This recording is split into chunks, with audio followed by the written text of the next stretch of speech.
Good evening, man. Welcome to another live with Clifton Brantley. That is me, your host, and I'm so glad that you've joined me tonight.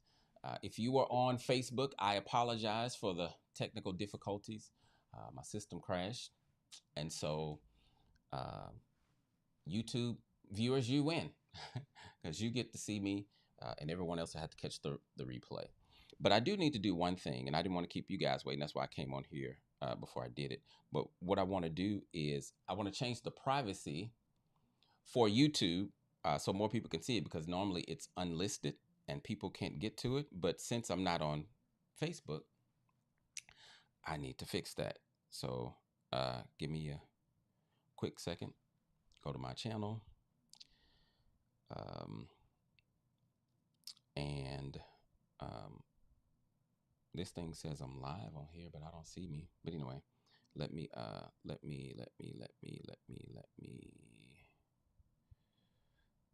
manage videos. Manage videos, that's what I want. Live and this one. Edit in studio. I'm coming, guys. I promise. I think this is happening. Okay, there we go. I think this is happening because I was so excited about doing this.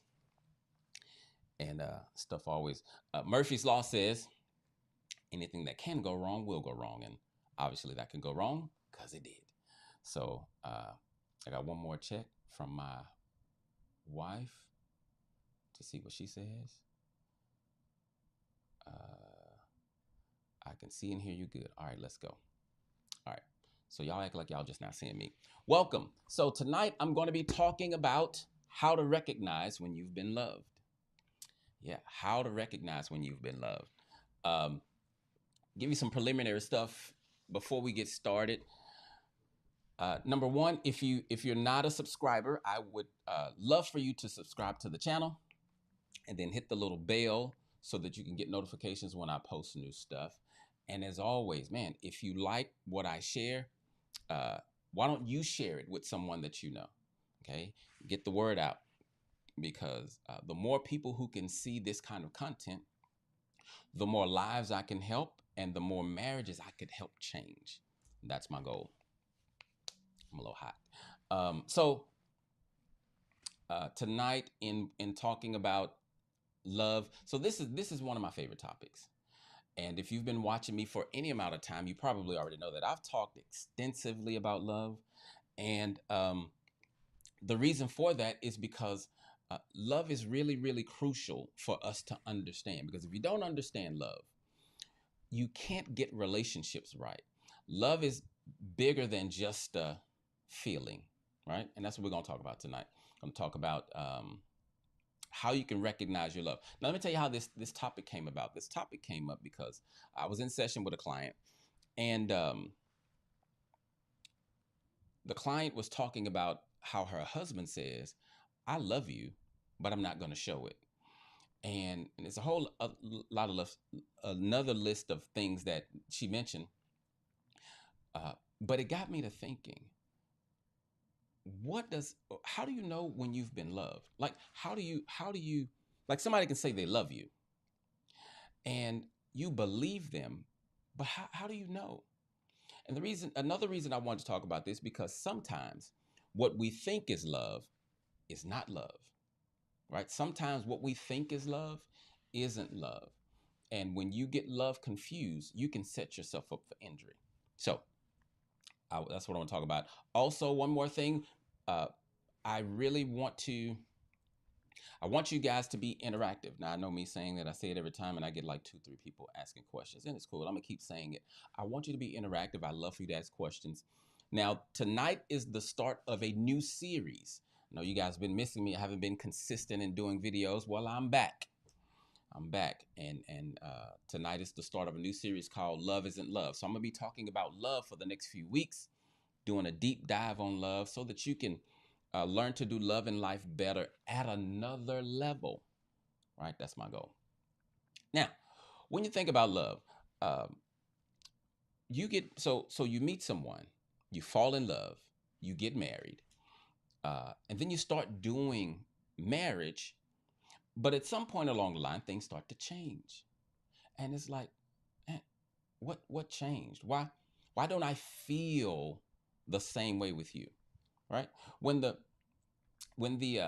so after the honeymoon, when the butterflies begin to go away, does that really mean that the love is fading? Is the love fading when the butterflies go away? Right? Someone said a couple of days ago when I was in session, "Where's the sparkle? Where's the excitement? There's no excitement in my marriage." Does that mean love is not there because there's no excitement? Right? What about when the passion is low? If you're married and you have low passion, is that an indication that the love is dying? How do I know if I've been loved? Well, I'm gonna answer that for you. But before we get into uh, talking about recognizing whether or not I've been loved, let's talk a little bit first about what love is. Right? I want to I don't want to say educate you, but I want to talk about what love is first, so then we can talk about how to recognize when it has happened to you. Okay? Now, the thing about love is this: uh, love is probably the single most difficult thing we humans have to do when we do it correctly. Okay? And I tell people that all the time in my office. You say you love someone, but if love is easy, I question whether or not you're doing it. The reason is because love is other focused. Love is other focused. But watch this, at the same time, while it's other focused, but in a healthy way, right? Because codependence is also other focused, but that's unhealthy. But love is other focused. And so if I am other focused, then my main priority when I'm loving you is not me. And that's not easy because what you want ain't what I want. And what you want may cause me some inconvenience. We humans don't like being inconvenient. And so um, the thing that I remember, this was long before I was a therapist, maybe 2008. I wrote an article called "There Must Have Been a Misunderstanding." The purpose of that article was to talk about love, kind of the same thing of recognizing love. But in the article, I talked about how uh, most people who believe they've never experienced love or never been in love don't recognize love, and so the love that has come their way they've dismissed, and what they labeled as love was something or someone that hurt them, and now they've given love a bad name. Listen, love does not hurt people. I know I've heard people say, love hurts. It doesn't. I've heard people say, love is scary. It's not. People who say they love you are scary. And people who say they love you will hurt you. But love does not hurt. And when you're walking in it, you don't hurt people. Right? So um, let me give you a definition. This is my definition of love. We're going, I say this all the time. So if you've been watching me, you probably already heard it. But listen, this is what love is. Love is selfless giving towards the receiver of love. Selfless giving towards the receiver for the benefit of the receiver. Okay, selfless giving to the receiver for the benefit of the receiver. That last part is important. You can't give love for your benefit. That that's called pride. See, love is not about you. Love is about the person you're loving. But pride is about you. Okay? Pride is about my needs, my wants, my hurts, my desires. You can't walk in love and pride at the same time. Okay? And when you walk in pride, rest assured you're going to injure your partner. And you're going to injure your own life. Okay? You're going to injure yourself. But love is for the benefit of the person receiving the love. Now, when you're loving yourself, okay, then it's for the benefit of you, right? But this second part of love, or not second part, but let me add this to the definition. Love always does what's best for the other, not just what the other wants or desires. So when you're loving yourself, that takes, well, I'm gonna just get all the bluebell ice cream I want off the table. You can't do that. Why? Because that ain't what's best for you. That is not loving yourself. People come in my office all the time and they say, man, I love me. My self-love is at the appropriate level. But then I look at their life. A lot of them who aren't married, they're in abusive relationships or toxic relationships or relationships that, yeah, I don't know if this is going to be the best thing for you. But because they feel obligated and because they feel love, they feel like they love them, they stay in it too long. And that's, to me, an indication your self-love might not be in the right place. Here's why. When you love you, there are certain things you just cannot allow, like abuse. You you can't allow it. It's not possible. Your subconscious won't let you, right? So uh, we talk about self-love. Look at your life. If you allow yourself to be abused, or if you here's I told a guy this not long ago. He came in and he's coming in for some sexual stuff, not sex addiction, but some sex stuff. And he says, I do love me. And I said, if that were true, you would not be abusing your body. And he says, well, what you talking about? Well, sleeping with all these women, though it may be fun, that's abusive to your body. Your body was not designed to operate that way with all those different kinds of people. And I don't know, I can't convince anyone of that, but keep going that way. You're going to wreck yourself. Okay. So you got the definition of love: selfless giving towards the receiver for the benefit of the receiver. And it's not contingent upon how the giver feels. Right. Now, here's something else about love I really want you to know, because you often hear people say, uh, he loves me or she loves me, but love is not enough. I come to refute that. Love is enough. I'm telling you, listen to me, love is enough. Okay? Love is enough to make a relationship thrive. The problem is not understanding what love is. Okay? So, in my book, I describe love like this. So, love is like a house, and in the house lives everything that you need to have a healthy relationship. So, love is the house. Inside the love house lives forgiveness, compromise, patience, long suffering. Uh, those things, everything that you need to have a healthy relationship, it lives in the love house. Okay. So let me give you these few characteristics of love. By the way, I got one more disclaimer. That beginning threw me off, and so I forgot to share this. Um, so my intent tonight is not to go long, but at the same time, I feel good, and I don't have a time limit. So if at some point, this ain't feeding you, or you feel like, man, he good, but I gotta go, you're welcome to leave. But I'm gonna go until I'm finished. But I don't think it's gonna be long because I don't have a lot of notes, but I have a lot of information. Right? I don't have a lot of notes, but I got a lot of information. Anyway, so let me give you some things to recognize love. Now, this is not the part where you recognize if you've been loved. And let me clarify that too. When I say if you've been loved, I'm talking about not like on a broad scale, but on a very, very micro scale, right? Not macro, but micro, where you're in a relationship. Let's say you're married, you're in a relationship. Nobody loves 24/7, except God, obviously. But nobody loves 24/7. So when you're married and you love your partner, we're so in love. No one loves, meaning shows that action, shows loving action 24/7. And so when I'm talking about recognizing when you've been loved, I'm talking about recognizing the times in your relationship when love actually comes toward you. Now, you may have felt it, but may not have known what it was, or maybe you have, I don't know. But this is also going to help you recognize it in the future with your partner. Okay. But before we get to that, I want to give you some characteristics of love, uh, so you can kind of get these in your spirit. You feel me? So here's the first one. Love is an action. And you can tell that by the definition. Love is about giving. You cannot love without giving. You can give without loving. Okay.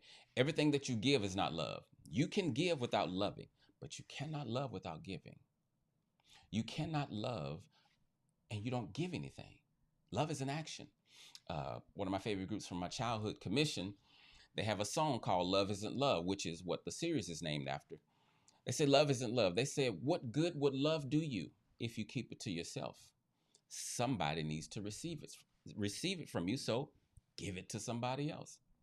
Love isn't love until you give it away. I believe that to be true, right? We don't have scripture for that, but I believe love isn't love until you give it away. If you're full of love and you don't give it away, that'd be like, loving your partner. That'd be like, at night writing them a love letter, a long love letter, folded up really nice, maybe put some perfume or cologne on it, put it in the envelope and put it in the mailbox without a stamp. All of that love and effort and energy that you use to write that is wasted. Why? Because they'll never get the message. That's what it's like when you're full of love, but your partner never gets it. Love is in action. Here's the next one. Love never harms. What's outside of never? Nothing. Love never harms. So that means if you're in a loving relationship and your partner harms you, in that moment, they were not being loving. I'm not saying they don't love you. That's why I say we're talking about on a micro level. But that action was not loving. Had a client come last night and talking about how the wife said some unloving things to the husband. So much so where the husband was like, man, I don't even know if I want to keep doing this. But the thing is, yes, that was unloving, but that don't mean that she don't love him, right? And I'm not making an excuse for that, but I'm just saying, right? Love never harms. So when you harm your partner, be quick to go ask for forgiveness. Be quick to repair that, right? And I've told you before, there's a difference between hurt and harm. I didn't say love doesn't hurt you, or love doesn't hurt. The truth may hurt sometimes, right? So early when I was saying, love doesn't hurt, I meant the a lot of the hurt that you've had in your life that you've attributed to love. I'm saying that wasn't love, right? The way love hurts is like, how can I explain it? Like so this is how love could hurt, because we're human beings and we're imperfect. So let's say I'm married to an alcoholic, and on my way home from work, my alcoholic wife says, hey, can you stop and get me a 6-pack of beer? Love says, I can't do that. Why? Because love does what's best for the other, not just what they want. Now, that may hurt my wife. Feelings are hurt. It's not harming her, though, right? Feelings are hurt. So love can hurt in that way because you're disappointed in something, but love doesn't injure us. But so here's the difference between hurt and harm. Hurt, just a little time and you can still... Basketball is the easiest example, or sports, but I use basketball as the easy way to explain it. So if I get hurt, I go to the gym and I get hurt playing basketball, I can keep playing, right? The ball hit me in the head, bam, that hurt. But I can still hoop, I can still play. But if I get injured, I can't play anymore. Injury is like harm. Injuries have to be healed, right? Hurt, you just need a little time. Harm, you got to heal. And depending on the depth of the harm, it may take a lot of healing, okay? So that's another thing, love never harms. Love has a tone. I learned that from Dr. Rick Marks. Love has a tone. What do I mean by that? The way you speak to your partner can communicate love. The way you speak to your partner can communicate love. There's a tone to love. And usually when I say that, I tell people, we don't yell at human beings. We're not supposed to. The little ones, right? The children, the little ones or the big ones. We don't, it's not effective. What do you think you're going to accomplish by yelling at someone? It's disrespectful, and it's harmful, right? So love has a tone. I tell people, speak the truth in love, right? Speak the truth in love. Don't sugarcoat. You can't, if you're telling the truth, there's no such thing as sugarcoating it, right? Sugarcoating means changing the truth. But if you speak the truth in love, the idea is, yes, share the truth, but be as gentle as you can. You ain't got to be, I'm brutally honest. For what? Why you got to be brutal? Just speak the truth in love, right? Truth is the information. Love is the way we handle, the way we share the truth.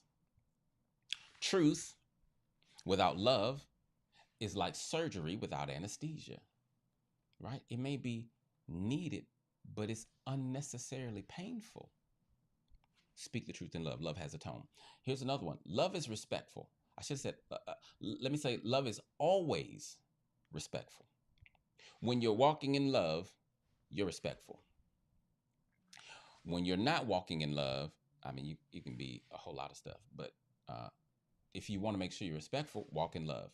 If you're being disrespectful, you're being unloving. Okay. Here's another characteristic. Uh, Love is not transactional. Love is not transactional. Do you know what that means? Here's what it means. Love is not you do for me, I do for you. That's called pride, because I'm looking out for me. If you give love for the purpose of receiving love, that's called pride. And here's the thing. My wife asked me this question the other day. She said, and it was a great question. She said, what if somebody is loving you, but they're loving you from an inauthentic place? Like basically they're showing you love, but out of pride. How do you know? I said, you can't. Well, most times you can't. So if someone is loving you, but they have um, unloving motives, you still get the blessing. The giver does not. It's just like, and this is the example I gave her. So when you go to church, you give your offering. The Bible says that God loves a cheerful giver. All right. So then, if you go to church and you give your money, you're obeying God. You give your money, but you give it with an attitude, or you give it, as the Bible says, begrudgingly. The church gets blessed. You don't. So you just gave your money away, and there's no check on your record because God didn't receive your gift, right? So love is not transactional. Love is not, Starbucks is transactional. Home Depot, where I spend a lot of time, that's transactional, right? I give them money, they give me a tool. We just had a transaction. But love flows one way. Yeah, love flows from you to them. It does not come back to you like a boomerang. If someone is going to love you, if your partner is going to love you, that's their choice. It ain't got nothing to do with you. They got to work on that. You got to work on the love that you give. Okay. So love is not transactional. Love forgives. Yep. Love forgives. Forgiveness. You cannot do human relationships successfully if you are not a professional forgiver. I'm telling you, because rest assured, your partner's gonna piss you off to the highest level of festivity. They gonna get all the way up under your skin. They're gonna get on your, not your last nerve. They're gonna get on your reserve nerve. Like your reserve nerve is like the last one that you got reserved just for you. They're gonna find a way to get on that. You need to learn to forgive. Because if you don't forgive, you can't keep loving. See, an injury or hurt or whatever, whatever disrupts, it blocks the free flow of love. And the only way to get back to loving is to forgive. What is forgiveness? Letting it go. Forgiveness is canceling the debt, saying, hey, you know what? You hurt me, but you don't got to pay me back. Yeah. You hurt me, but you don't have to pay me back. That's what forgiveness is. As a matter of fact, this ain't in my notes, but let me tell you this. When I talk about love and payback, when you decide, I was gonna say when you say you love someone, but you can say it and not mean it. But when you decide to love, you give up the right for revenge. Let that breathe for a little bit. When you when you decide to love, you give up the right for revenge. There is no revenge or payback in love. It's just not. I'm sorry. Now, the problem is we live in a society where they're quick to pay you back. You curse me out, I'm going to curse you out. You ain't pick up my clothes, I ain't going to pick up your clothes. Right? Now, who do that? Who does that? On the planet, what group of people operate that way? Children. Which means that behavior is immature. And that behavior that's immature comes from an immature mindset, right? We're not talking about immaturity tonight, okay? Talked about that last time, but I'm just telling you, right? Um, don't be immature in your loving. Okay, you got to forgive. You can't take revenge. You can't pay back. And that was my next point. Love does not hold grudges. Now, sometimes, sometimes something happens and it's difficult to get over certain things. It takes a while, but holding on to a grudge, like I ain't gonna never let this go. First of all, why would you say that? What? Number one, you don't know the future, so you don't know if when you're gonna heal from it. But number two, if you're saying I'm not gonna ever let this go, like I'm gonna intentionally hold on to it, why would you do that? You're the one in pain. The person who hurt you is probably going on about their business, and you holding on to it. You're suffering. Let that go. You don't need to hold on to that. Love does not. Love doesn't hold grudges. Here's another one. I have helped a lot of my clients when they start telling me about their childhood, and classic. This happens a lot. You have a family with a sick child, and then you have my client. And because my client has a sick sibling, what they tend to do is disappear. Right?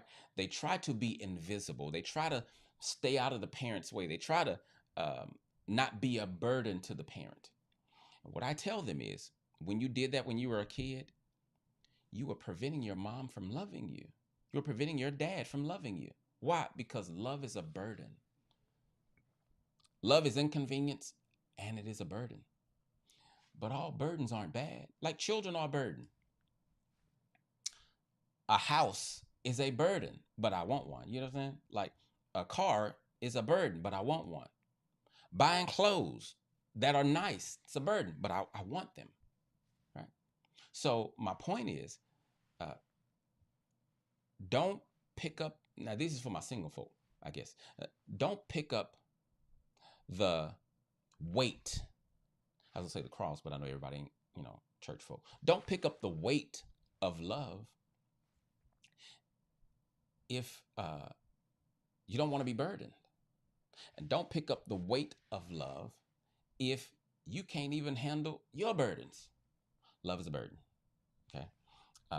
What's the next one? Love is not self-seeking. Love is not selfish. It's not self-seeking. That was pretty much explanatory, right? Love is not transactional. Uh, love. Let me tell you how. Let me tell you how important love is. Okay. Uh, the unfortunate reality is, in our culture, love has been so devalued that it's, people think sex is love. People think buying big gifts and things like that is love. And so love has been misconstrued a lot. People say, I love pizza and I love my wife, using the same words, but obviously you're not talking about I'll die for pizza. But ain't that what you mean when you say I love my wife? Right? So uh, love has been kind of devalued in the culture.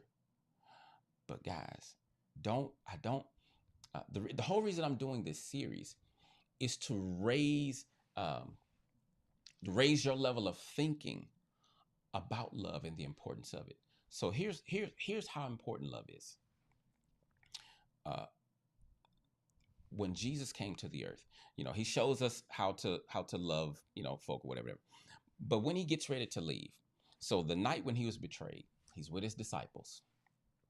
Oh, well, today's Good Friday. That would have been last night, Thursday night. He's with his disciples and they're eating what's called the Last Supper, and he gives them this command. Now, when you're on your deathbed, the things that you say, like if you know you're dying, so like if I'm on my deathbed and my children are around me and I can talk, I'm trying to give them all kind of final instructions and wisdom and everything, all the important stuff. I'm not, I'm giving you life stuff that's going to help you thrive when I'm gone. Well, I believe that's what Jesus is doing here. And so here's what he said. Jesus said that the way that the world is going to know that you belong to me is by the way that you love. That is correct. The church, the Christian church, does not, but it's supposed to be, but it's supposed to be identified more with love than anything else. Christians are supposed to be the lovers on the planet. Like, if the church would be the church, nobody's going to convince me that the world will look the way that it looks now. But the church oftentimes is, hell bent on talking about, you know, um, gay and heterosexual, and I mean gay and lesbian, and talking about fornication, and talking about money, and then pastors and stuff sleeping around. But what the church is supposed to be known for is love. That's how important it is. Jesus said, the whole world's going to know your mind by this, not by how much money you give, not by how many times you shout in church, but by the way you love each other. But I have another example of how important love is. One time a lawyer asked Jesus, what is the greatest commandment? Now think about that. Someone is asking the lawmaker, what's the greatest law? What's the greatest law you made, Jesus? What's the most important? He said love. He said love. Love God with all your heart, soul, mind, and strength. Love your neighbor as yourself. Do that and you'll live. That's what he said. Okay. So that is the importance of love. Love is a lifeline for humanity. We cannot thrive without being loved or without loving. I tell people all the time, since we've been on the planet, we always have and we always will thrive on love, not on money, not on possessions, not on sex, okay, not on prestige. The only thing that makes a human being thrive is love. If you get the love piece right, I'm convinced. Well, let me change that. Let me change that. If we get the love piece right, not just one person, but if we get the love piece right, the world would change. It would. Okay. So now, you may have heard me talk about design laws before, right? You may have heard me talk about design laws, right? So let me tell you what a design law is. A design law is they are laws that it's how God created the world, right? And it's built into the system, like the law of gravity, right? That's a design law. It's a law, but it's by design. Like the law of gravity will never change. Newton didn't create the law of gravity. He just kind of put a name on it. But that was there from the beginning. Like we've never been able to fly, right? It's a design law. So without going too deep into design law, there's a design law at play when it comes to love, and it's a circle, right? And I got this from this book one of my favorite books called The God-Shaped Brain, and he talks about how love is a circle, right? Love flows in a circle, and everything that God designed, he designed it with this circle in mind. Okay, now this circle in mind the circle which God designed love on, it goes like this. There's giving, and then there's giving back, right? There's giving, and then there's giving back. So it's a circle. When the circle is broken, death shows up. Here's an example. Design law, the law of, and I'm giving it a name, right? But it's a design law because it's not going to ever change. The law of respiration, right? The law of respiration for human beings says we take in oxygen, we give out carbon dioxide. That's a circle. We take in oxygen from the plants. We give out carbon dioxide. Then the plants take in carbon dioxide and they give off oxygen. We have a circle of love. Okay. Or let's just say a circle, right? We got a circle talking about this design law. Now watch this. If I decide to be selfish, which is anti-love, and say, you know what, this is my carbon dioxide, I'm going to keep it. You can, but the only way to do that is stop breathing. And when you stop breathing, what happens? Death shows right up, right? So you got the concept of this circle. Now this happened. So I said I didn't want to go deep into it, but trust me, this happens all in nature everywhere, right? You ever heard of the Dead Sea? The reason that the Dead Sea is dead, nothing lives in the Dead Sea, is because water comes into the Dead Sea, but nothing goes out. There's no circle. The circle is broken. A light switch, it's a circuit, right? It's made of circuits. And when the circuit is closed, it makes a circle, lights come on. Turn the lights off, break the circuit, break the circle off. This, and guess what? Uh, Electricity was not created by man. It was discovered by man, but it wasn't created by man. You feel me? Okay. So anyway, how does that apply to what we're talking about in love and all that stuff tonight? Trust me, I'm getting there. So here's the thing about so you got this love circle. So in your marriage, if there's love flowing in a circle in your marriage, it's alive and it's thriving. As soon as you start to do unloving things, you start to kill it. So when you notice that you're doing unloving things or you've done some unloving things, you want to, as quick as you can, get back on the good foot, start loving again to get the circle flowing again. Now, watch this. If one of you is loving and the love is not coming back, you're dying. You're on the death track. That ain't the track you want to be on, right? You want to be on the love track, the life track, when the circle is flowing. So my point is, in your marriage, make it your business, not your partner's business. That let them worry about their love. Make it your business to be a great lover and say, I'm gonna give my love regardless of what they do. That's a different level of maturity, right? That's a different level of maturity.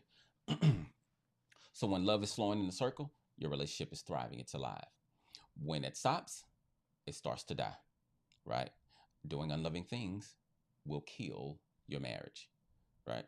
So now, this last part before I talk about how to recognize when you've been loved, because that part actually is not that long. How to recognize when you've been loved. This last part, I can't talk about love without talking about what hinders love. The thing that hinders love is fear. Fear is the opposite of love. Folk think that hate is the opposite of love, but it's not. Hate is just a very strong emotion. Hate's emotion. Hate is an emotion.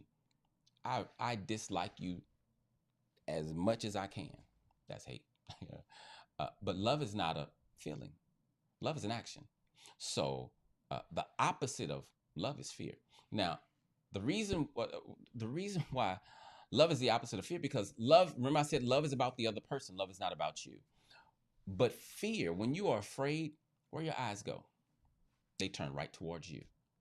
When you are fearful, you are going to walk in pride, right? Now, you may say, well, I'm not afraid. And when I'm in this series, I'm going to do a whole session, a whole lesson, on love and fear. Because when I talk about fear, a lot of people say, well, nah, they'll be telling me something. And I say, so what is it that you're afraid of? Well, I mean, I'm not really afraid of anything. Okay, so tell me, what's that fear connected to? Well, I mean, I don't think it's fear. It's because you don't understand what I'm asking you, I guess, because usually fear in your life don't look like, sitting in the corner shaking. That's not what I mean by fear. Fear is, so another word for fear is anxiety, worry, right? Fear is always about the future. I like this acronym, false evidence appearing real. Fear is always about the future. But the thing is, when you're walking in fear, you cannot walk in love. It's not possible. Fear puts you on the death track. Love puts you on the life track. So now, here is the reason I wanted to bring this up. The most life sabotaging kind of fear that we human beings can experience. Fear of man. It is running rampant. Rampant. It's running crazy in our culture. How do you know? Look at social media. Look at CNN, right? Look at your neighbor. Go look in your mirror. Because you're not the Joneses, you're trying to be like the Joneses. All that stems from the fear of man. Oh, my bad. You probably never heard that before. Okay, I'll give you another term. The layman's term for fear of man is people pleasing. People think people pleasing is a good thing. That's not a good thing. It's a dysfunction. I'm not talking about going out of your way for folk. I'm talking about going out of your way for people because you are afraid of the response that they're going to give you if you don't. Or you're afraid what people are going to say, or you're afraid that you won't be accepted, right? The psychological term for that is called codependence. But that fear, that is the one fear, at least the one that I could think of, that will rival your love for God. If the enemy can get you wrapped up in fear, you are in trouble. Okay? But watch this, because there's no need to be afraid, because, there's no need, let me say that again. There's no need to fear, because if you decide to walk in love, it eradicates fear. Fear can't stay where love is. But now if you choose to walk in fear, love leaves. Nah, okay, well, if you want them, I'm not going to stay. I'm a gentleman. If that's who you want to be with, I'm out. That's what love will do. But when love shows up, fear can't stay. Fear wants to stay, but it gets kicked out. So relatively, love is like the light, fear is like the darkness, right? Darkness will never overcome light. Never. You've never seen that before in your life. You've never seen darkness overcome light. In this room where I am right now, you can see me because there's light. The only way darkness can get in here is if the light gives up. So the only way fear, the only way darkness, the only way death can get into your marriage is if you stop loving. And that's by choice. I told you before, love doesn't fade. Okay. Well, the love is fading in my marriage. That's not true. Love does not fade. If love is fading, that means somebody is making a conscious choice to stop doing it. Outside of that, love doesn't fade. It just doesn't. Because it's not a feeling. It's an action. Selfless giving for the benefit of the receiver of love, right? All right. So, talked about love, talked about fear, talked about death. I talked about, I didn't talk about the children yet. Okay, I'm gonna do that part last. Talked about the sabotaging your fear. So, okay, so let's get to this part. So how do you know when you've been loved? How do you know? Like, man, they bought me a car, but was that love? I don't know. All right, here you go. The way that you know if you've been loved in any particular situation or whatever is you feel it. That's it. You feel it. That's how you know. I thought you said love is not a feeling. It's not. But when it hits you, you feel it. See, love for the giver is about giving. It's the action. But for the receiver, it's the feeling. For the receiver, you feel a certain way when you've actually been loved. And the thing is, not just because someone gives to you and then you feel good, that doesn't mean that was love. It could have been nice. It could have been kind. But love specifically, love feels a certain way. And that's what I want to talk about for this last part. Love feels a certain way. So I got 5 things. Now, I'll get with Dr. Marks after this maybe, and he'd probably give me more if there are more. But I came up with 5 things. And I was thinking, like, are there any more? And I really couldn't think of any more that was exclusive to love that, like it may be some other things, but like if you do some other things, you can get that feeling too, if that makes sense. If you don't, don't worry about it, because I'm going to talk about love, these 5 things, okay? So here are these 5 things that when you feel these, or when you're loved, this is how you're going to feel. Now, I'm not going into great detail with these, right? So anyway, here's the first one. When you're loved, when you've been loved, you feel valued and special. Love makes you feel valued and it makes you feel special. In my relationship, I don't want to feel like I'm just somebody in the crowd. Like, I want to feel like my wife values me.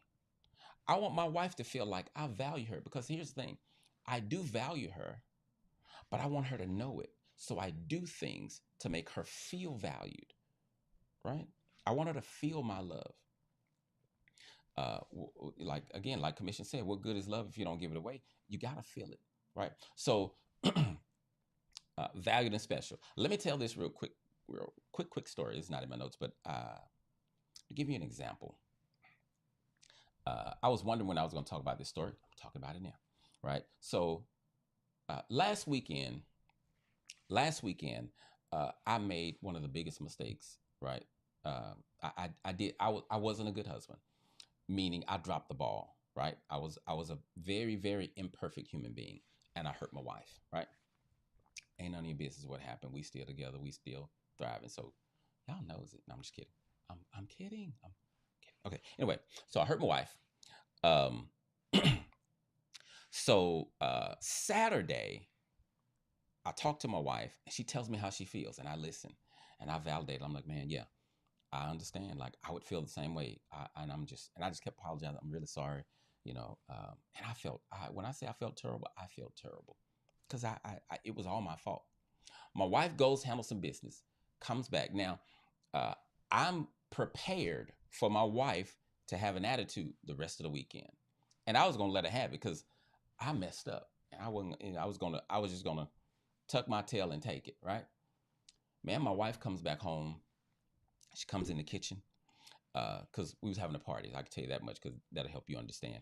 So she comes in the kitchen. I'm cleaning the kitchen, right? I'm cleaning the kitchen. I'm hustling. I can't say that, elbows, and I'm cleaning the kitchen, and she walks in and she says, "Honey, I got the rice, um, and I'm about to go start on the bathroom."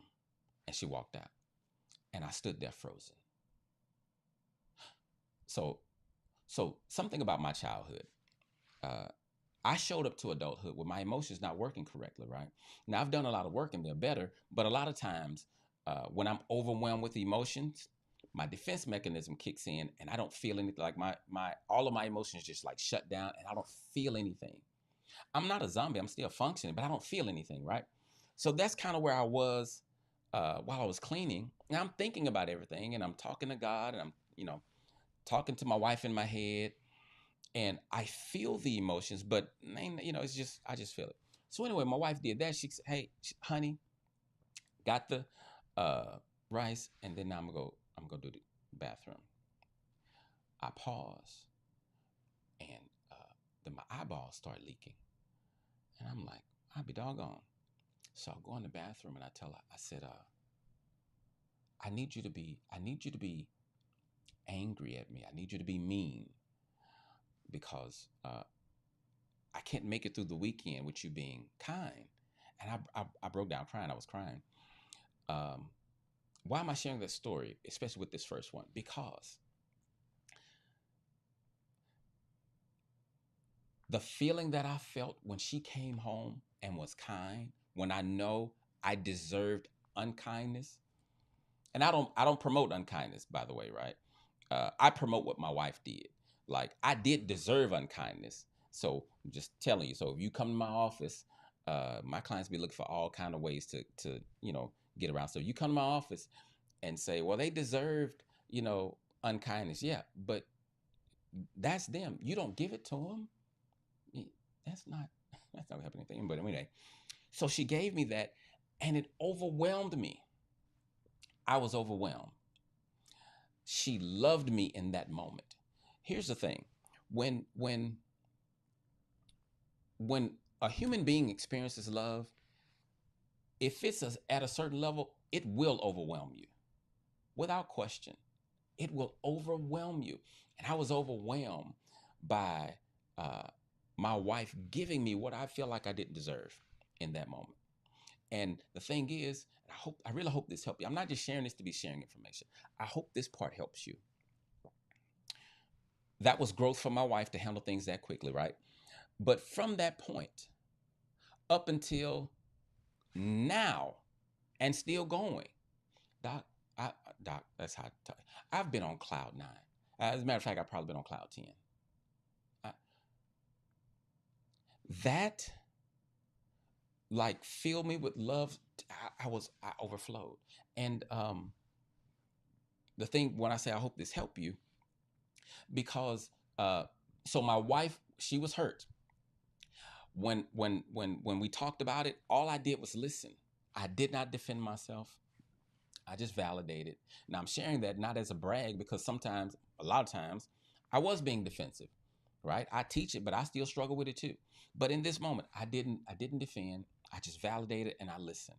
And I believe that's what helped her get to where she was, right? But she still had to make the choice. But from there, every day, it's like man, I can't explain it.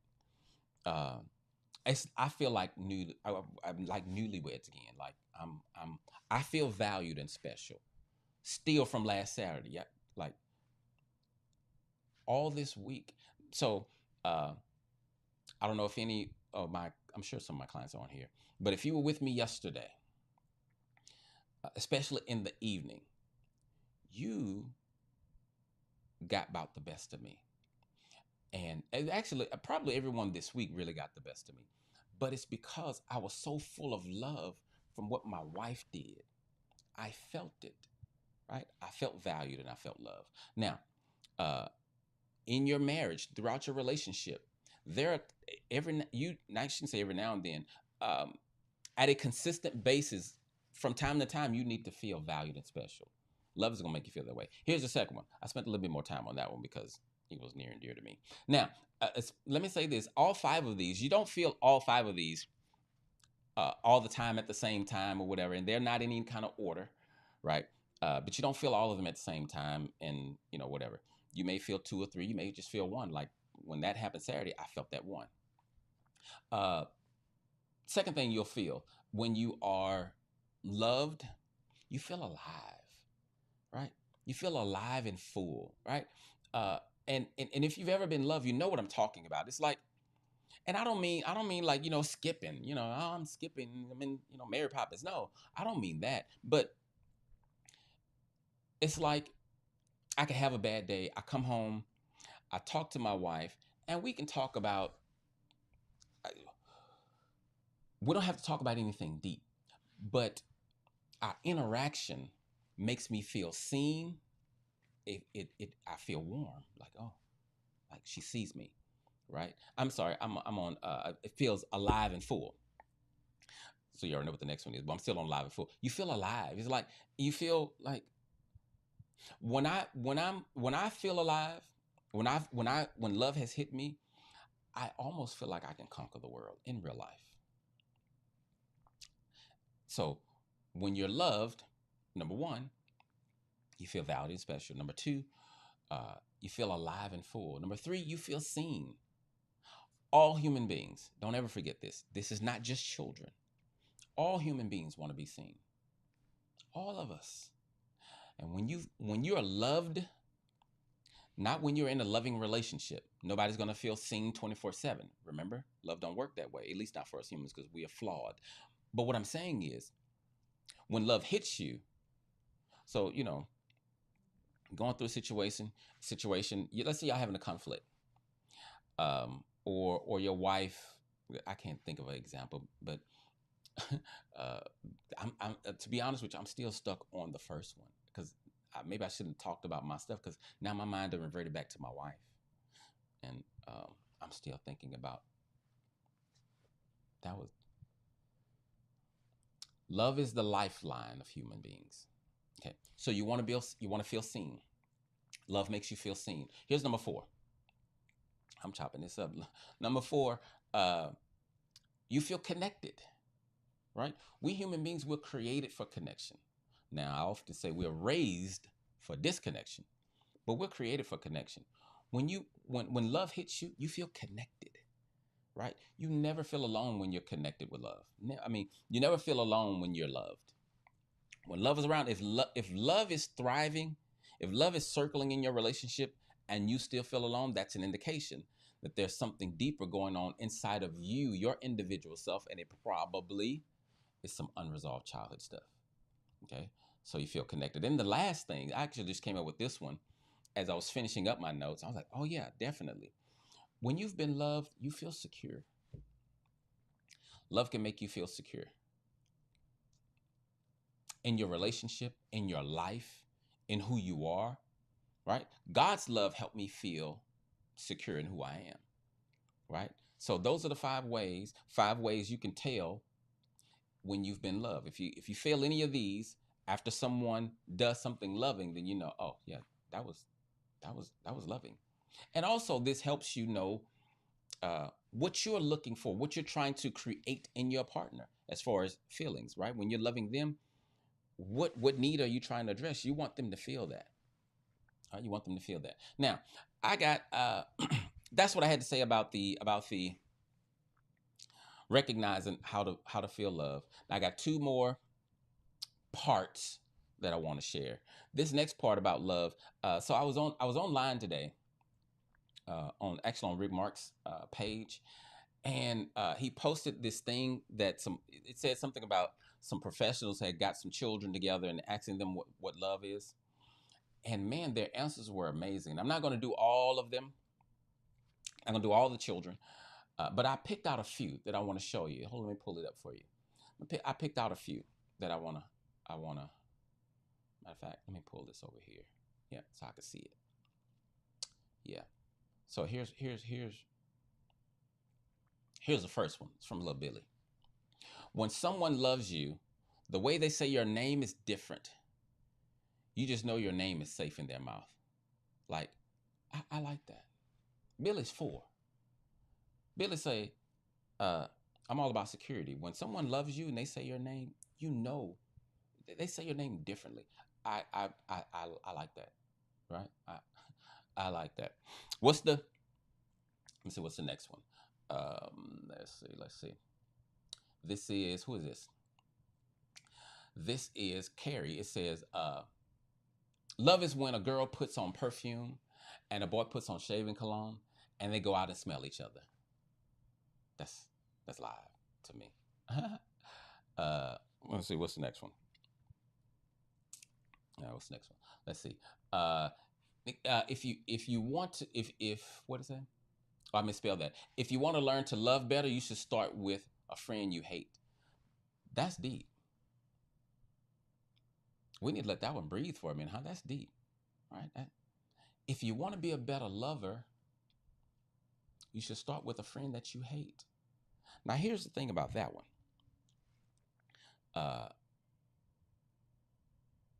Some of you are married to people who make it difficult for you to enjoy the marriage. What if your assignment is to become a better lover and God put this person in your life in order for you to practice? What if God has an assignment for you in the future where you need certain love skills that you don't have? And so God chooses not to deliver your partner from whatever they're dealing with, the thorn that's in your flesh, so that he could deliver you to be a better lover, and then he come back around and deliver them. But what he does with them ain't your business. Your business is you, right? I like that one. So what's the next one? Let's see.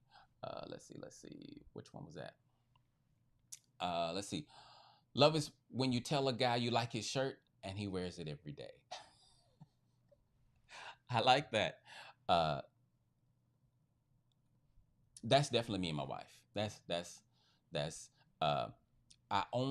me think.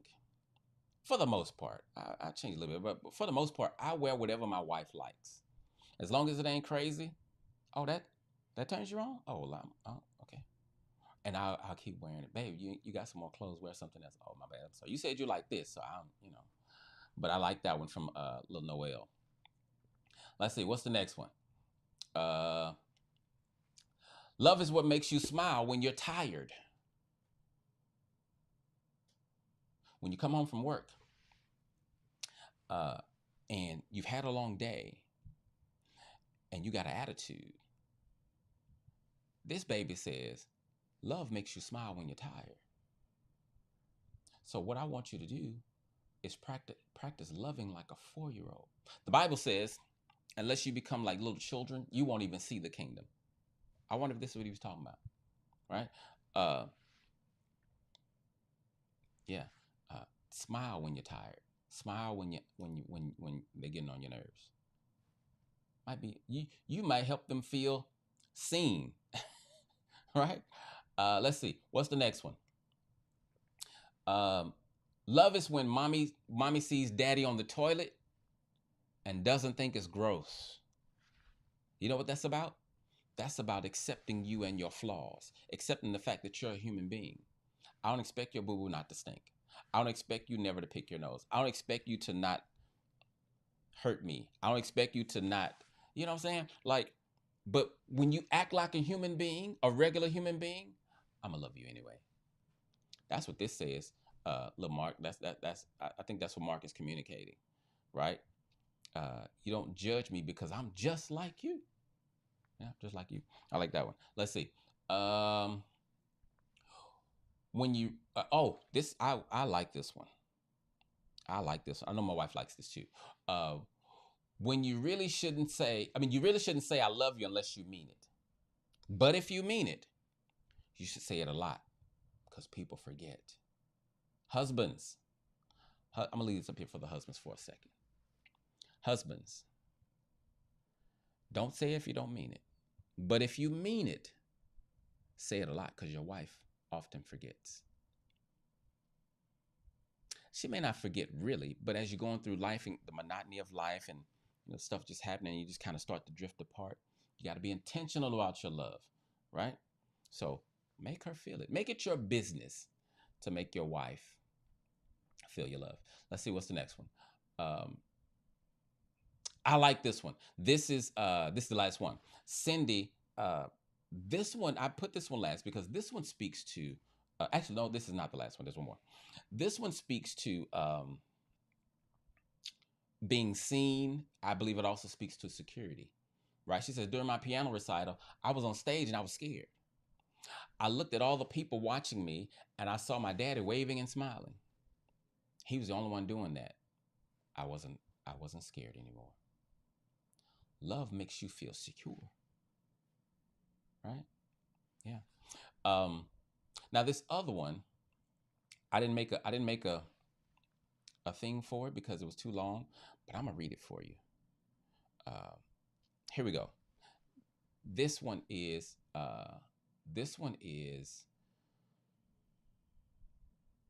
me just read it for you and then we'll talk about it a little bit.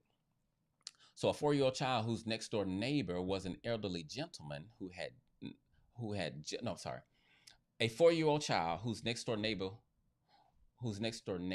okay, was an elderly gentleman who just lost his wife, right? So elderly guy next door, neighbor to this 4-year-old, just lost his wife. Okay, so upon seeing the man cry, the little boy went into the gentleman's yard, climbed up on his lap, and just sat there. When his mother asked what he said to the neighbor, what'd you say to the neighbor? The little boy said nothing. I just helped him cry. Man, look, let me tell you something. These kids are wise beyond their years because there are some adults who don't know how to act when folk pass. Let me just say this since it just came on my mind. When someone passes and you're trying to comfort them, don't be sitting over there like it's going to be all right and you're going to be okay. Just be quiet. Just be there, right? I don't know how in the world this 4-year-old knew that. That's next level. That's next level in my opinion. You feel me? So, but all right. So that was the children. Now, this last part. This is where I say, so it's up to you if you want to hang out with me a little bit more, or you can go. But today's Good Friday, okay? And I'm not gonna leave without saying something about the love that was shown for me on Good Friday. So if you're not interested in that and you don't want to talk about the Nazarene, you can exit, but that's what I'm going to talk about now. Okay? So the Bible says there is no greater love than a man lay down his life for his friend. The interesting thing about that, Jesus said that, but the Bible also says that while we were yet sinners, Christ died for us. So he died for me when I wasn't even his friend, right? Somebody said, why do Christians call this Good Friday? Well, it's Good Friday because it is the Friday where we were redeemed to God. It's where he paid for my sins. It's where he died on the cross for me. So Friday represents the night that they crucified him, or the day they crucified him, because by the time night came, about 6 o'clock, about this time, he was off the cross and in the tomb, because the next day, so right now, in their culture, Saturday starts at 6 o'clock, right? So he's in the tomb already. But earlier, he was on the cross. The cross should have been mine. So remember I told you a story about my wife and how she was kind when I didn't deserve it. It reminded me, and I told her this, it reminded me of back in the day when the Passion of the Christ came out. So when Passion of the Christ came out, I went to the movie theater and I watched it. And as I'm watching it, I'm watching the scene where they are beating him with the whips. Okay. They're beating him and they're beating him. And I'm just sitting there and I'm extremely uncomfortable. Very much uncomfortable, like when my wife showed me the love and I didn't deserve it. But I'm sitting there uncomfortable. And I just keep saying, I keep shaking my head and saying to myself, why would you do that? Why would you love me like that? Like, I don't deserve, why would you do that? I just kept saying that over and over. Why would you do that? Because I recognize, I've been reading the Bible since I was, 7, I think. But that movie brought it home a little bit, brought it home in a different way for me. And me seeing it, I was just like, why would you do that for me? Right? Why would you do that? Let me tell you this. If you are going to do life on this planet and you intend to thrive, I don't believe you are going to get there without the love of God, specifically the love of Christ. Why do I say that? Because I believe the Bible. Y'all folk who believe some of the Bible don't believe all of it. I don't know why you would do that. But for me, the evidence is clear. Jesus is Lord. For the folk, so here's the thing. Since I'm not going to see you guys Easter, can I just get him out the grave today? So I've gone through my bouts of doubt with Christianity, and I ended up back at Jesus. One of the things that got me back to the cross, or where I still landed at the cross, was this. First of all, we know historically Jesus was on the planet. Like, that can't be disputed. There was a person, a human being named Jesus from Nazareth who walked the planet. Also, historically, we know they crucified him. We know that the Romans hung him on the cross with nails in his hand. We know this. We have proof. Meaning, like, we do have proof. I can't go into all that, but I have it. I mean, not have it, but I know it. Anyway, we know that happened. When he was crucified and when he rose, they put out a story that's saying, hey, we're going to tell the folk that somebody stole his body, that his disciples stole his body, because we can't say that he was resurrected. And that's cool. But then some things you can't explain. For example, number one, why we never found his body? Where's his body? Number two, when you read John, the Bible says, John and Peter run to the tomb. John outruns Peter, but when he gets there, he stands outside. Peter goes in, and then the Bible says John goes in. So John, the one who's writing, John says, I see the empty tomb, and I see the linen that wrapped his body to the side, and they're folded. Who breaks in somewhere to steal something, take So they stole his naked body. So they steal the body, but then they fold the clothes. That, that don't make sense. Where's the body? How do you explain just that part? You can't, right? But I'm so glad. So one time I preached. I'm serious. I'm done. If you want to go, and I'm gonna give you guys a chance to ask questions too. But like I told you, I've been in a good mood all week, and I'm just still enjoying that right now. So enjoy your Saturday, your Friday if you want to. But I preached a sermon some years ago about when Jesus died, and it was around Easter time. When I was doing that, something stuck out to me that I had never saw before. So when you preach, you got to study differently, and you see things. So I never saw this before. And I can't remember which gospel I came out of right when I was reading it, but here's what it says: Jesus is on the cross now. So Jesus came here for a purpose. He came here to die for our sins, right? Jesus is God in the flesh. He came to die. Jesus said when he was going through his trial, he says, Pilate says, don't you know I could take your life? Jesus said, no, man, you can't take my life. Jesus says, no man takes my life. I lay it down and I pick it up. You feel me? Listen to what I'm saying. This is just fascinating to me. So Jesus told them, you can't take my life. I lay it down, I pick it back up. Well, they crucified him. Well, no, they put him on the cross. When you read the text, so regular person on the cross, they're, hurting, looking around or whatever. They die, and then their body goes limp, right? When you read the text, here's what the Bible says. The Bible says when Jesus knew that everything had been fulfilled, he put his head in his chest, and then he died. I'm confused.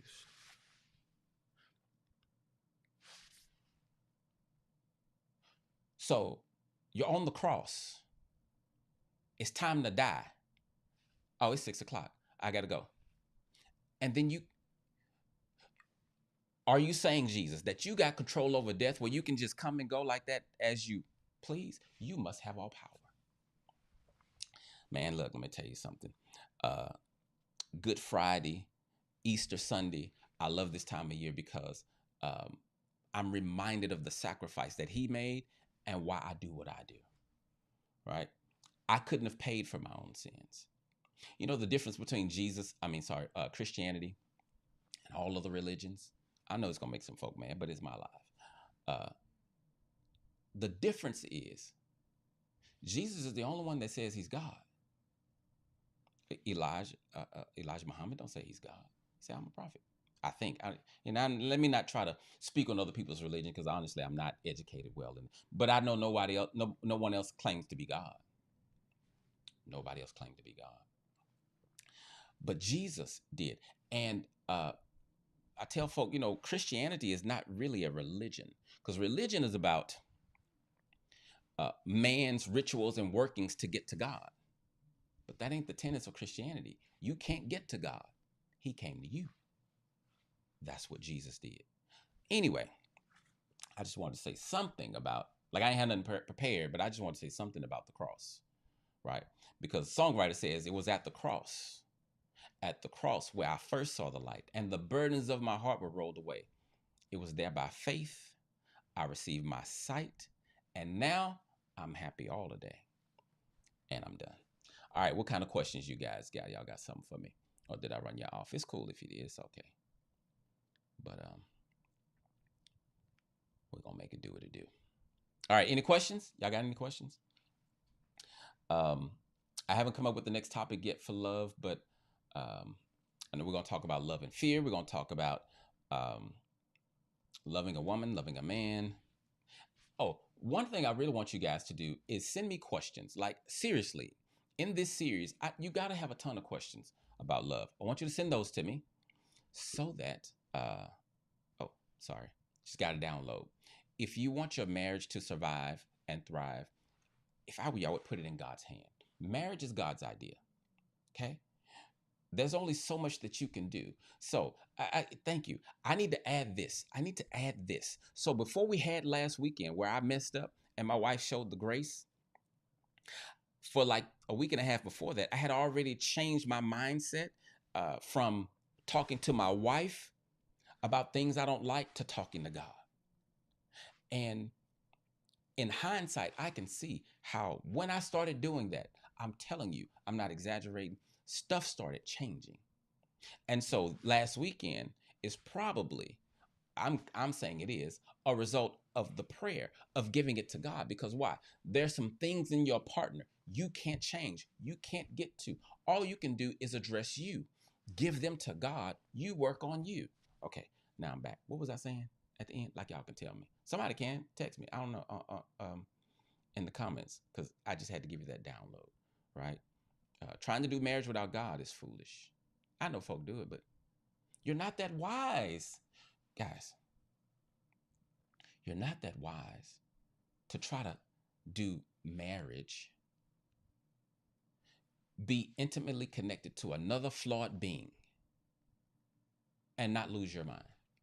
Wow, there's an enemy of marriage at large. Don't do that. Okay. Y'all have any questions? You know where I'm going. To the garage. Would have been on here an hour and a half. This is probably one of the longest one I've done, except when I did Dr. Patrick Warnes. I may bring him back. Who want me to bring Dr. Patrick Warnes back? I don't even know. Let me see if I can see if people are still on here. Well, I say 6 people. Who has seen the live I did with Dr. Warnes? I think I might bring him back. Do Pastor Dr. Marks come on here? I need him to come on here too, and do a session with me, do a live with me. All right, no questions. I have a lot more. I had so many other things that I wanted to talk about. Some specific things that I heard in my office this week with clients, but we already did 5 hours. I let y'all go, I guess. Anyway, hey guys, thank you guys for watching. Seriously, thank you for being a part of my audience. I really appreciate you watching. If I'm telling you, if this content is good, I would love for you to share it. If you don't think it's good, don't share it. Like seriously, don't give somebody something you don't want. But if it bless you, if you like it, then share it. Yeah. I want y'all to log off because I still got more to say, and I know I can't. Well, I can keep talking, but I don't want y'all to think I'm talking, and y'all gotta stay because stuff. I keep getting downloads. I keep getting downloads, and I'm trying to get off. And I'm debating if I want to talk because I don't want my wife talking about me. Okay, I'm gonna say it. So since I ain't got no questions, it is unloving for you to tell your partner that you need to get yourself together because I already got me together. Yes, that's for. If it ain't for you, then just let it go over your head. Let me say that. Okay, if that ain't for you, it ain't for you. You can't say. Next download. You love God and you mistreat your wife. As a matter of fact, you can't say you love God and you mistreat your husband also. But this download is specifically for a husband. I don't know who you are, but that's for you. So obviously it's a Christian husband. Whoever I'm talking to a Christian husband. Get over yourself. You're walking in pride. And watch this. Okay. Sin is crouching at your door. It wants to master you, but you must master it. Be careful. Here's the danger of pride. You don't know you're walking in it. Pride dresses itself up to look like righteousness. So, sir, I'm telling you, your relationship with God is tattered because of how you treat your wife. Did you know, guys, that the Bible says, and I can't quote it exactly because I can't remember that, but basically, treat your wife well so your prayers won't be hindered. Did you know Mistreating your wife can hinder your prayers. That sucks. Yeah. So, I was at the last download. I think so. I don't have anything else now. And y'all really ain't asking no questions. Like, Desiree, you ain't asking no question either. Lena, David, Deanna. I know y'all got something. Well, yeah, we got something, but you've been on here too long. Okay, good, great. Bye. All right. I'll holler at y'all.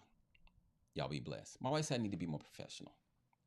I think I am professional, but I'm also me. I ain't Eric Thomas. I ain't whoever else y'all know, Tony Robbins. I'm Clifton Brantley. And the folk that like me gonna be here to watch me. Right? And all my silliness. All right, guys. No, in serious business. I love you guys. Appreciate you. And y'all have a good night. What? Oh, you laugh. That's not a question. I want a question. Just one. Just somebody just give me one question. Just one. Baby, give me a question. Ask me something. Something I can answer though, like about love. Don't, be funny. Where James at? I need James Harrison to get on here and ask me a crazy question. Okay, I'm gonna let y'all go. I love you. Peace in the Middle East and a can of have